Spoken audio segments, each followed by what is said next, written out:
lors de la demi-finale de The Voice Kids saison 9, diffusée ce mardi 22 août 2023 sur TF1, l'adolescente a de nouveau ému les coachs. Sa prestation, très remarquée, lui a même permis de gagner sa place pour la finale.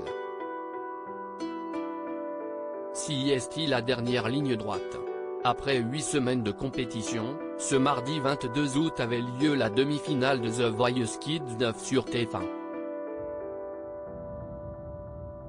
Durant cette soirée exceptionnelle, les 16 talents encore en lice ont performé sur la scène du télécrochet. À l'issue de l'épisode, les noms de 4 candidats retenus par les coachs pour aller en finale ont été annoncés. Kenji Girac a sélectionné Iliana, Lucie continue l'aventure avec Patrick Fiori, Slimane a choisi Durel et enfin Nolwenn Leroy a permis à Lou Agathe d'accéder à l'ultime étape. Cette dernière a d'ailleurs accepté de revenir sur cette demi-finale pleine d'émotions pour Télé Loisirs.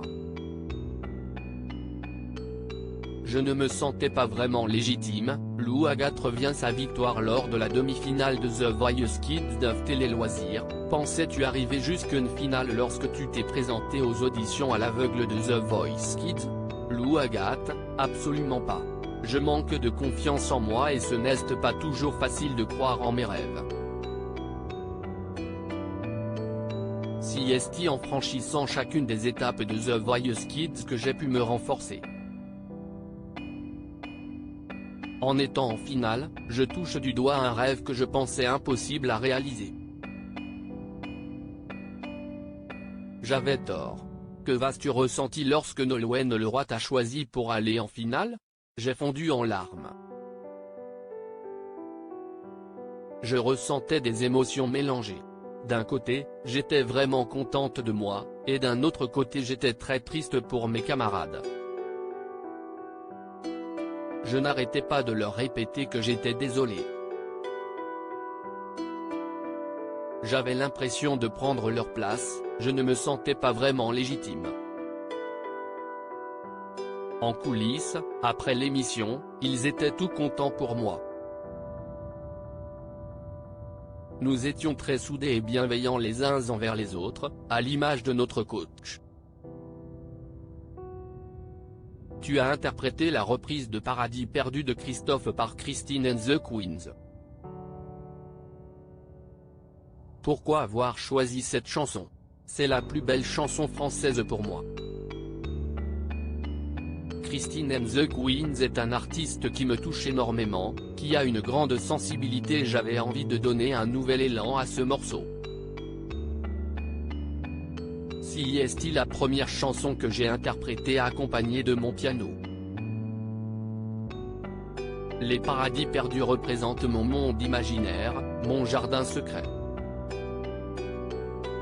C'est pour ça que je tremblais comme une feuille à la fin de ma prestation. Je me suis rendu compte que j'avais livré ce qu'il y avait de plus intime chez moi au public.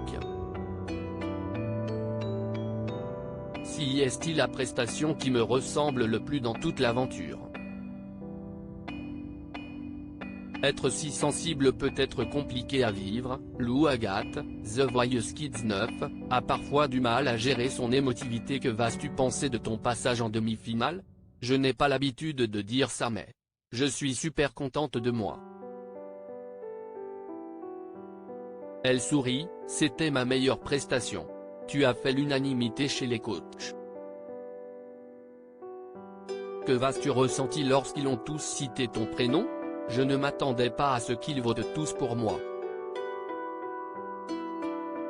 Venant d'artistes aussi grands qu'eux, ça m'a vraiment touché. C'était rassurant de les entendre me complimenter. Ça me donne de la force. Lors de ta prestation, tes parents étaient en larmes dans le public. Toi-même, tu es très émotive. Ce sont eux qui t'ont transmis cette sensibilité? Je ne saurais pas le dire. Je sais que ma maman l'est, même si elle ne le montre pas toujours pour me préserver. Je pense que cela vient aussi de ce que j'ai pu vivre par le passé. Et puis, toutes mes idoles sont à fleur de peau, telles que Vianney, Pierre Demar ou Angèle. Ils me rassurent car en les écoutant je me sens moins seul. Ces artistes, même très populaires, ont les mêmes sentiments que moi.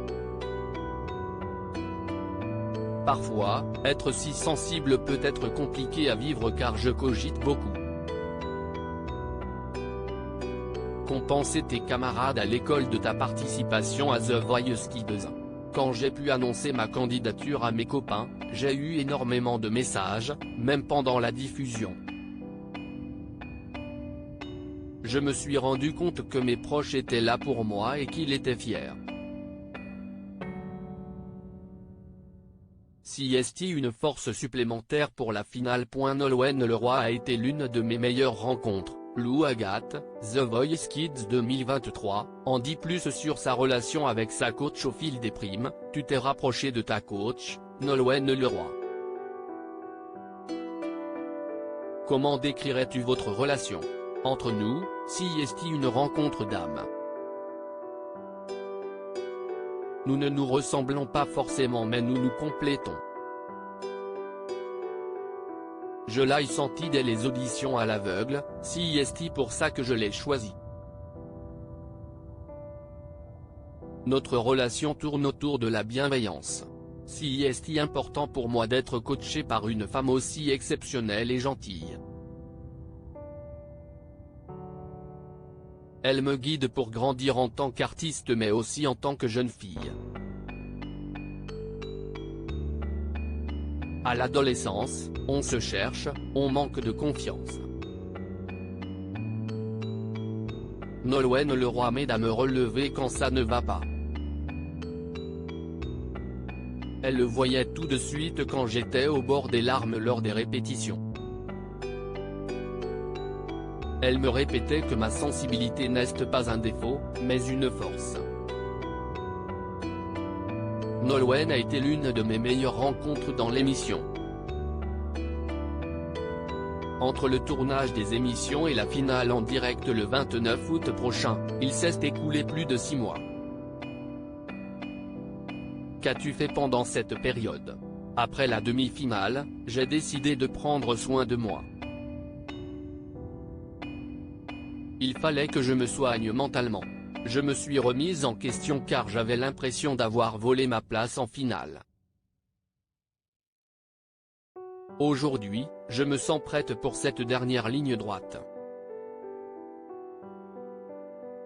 Je suis toujours aussi sensible mais moins fragile qu'avant.